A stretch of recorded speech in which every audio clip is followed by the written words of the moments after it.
Hey everyone, CJ here from Diode Dynamics. Today I'm going to show you how to install one of the quickest and easiest lighting upgrades for your 2024 Tacoma, our Stage Series HitchMount LED Pod. Locate and disconnect the OE harness from the 7-pin trailer plug by depressing the locking tab and separating. Plug the included harness in line with the OE harness and back of the 7-pin trailer connector. Plug in the DT connector to the hitch mount pod and push the pod in until you feel it snap in the trailer pin holes. Test for function.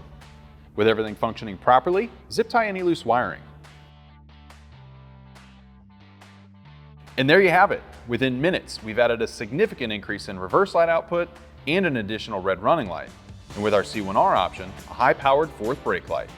As you can see, the hitch mount is ideal for anyone who uses their trailer hitch often, since removal can be done in minutes as well. Additionally, if you have a locking pin, you can still use this with our hitch mount pod by simply removing the tabs on the side of the pod. See the video in the description for more details on this. If you're interested in picking up a hitch mount pod for your 4th Gen Tacoma or any of our other products, be sure to visit our website at diodedynamics.com or use our dealer locator tool to find a dealer near you. And if you want to stay up to date on any new or future products, be sure to like, subscribe, and turn on those notifications. Thanks for watching.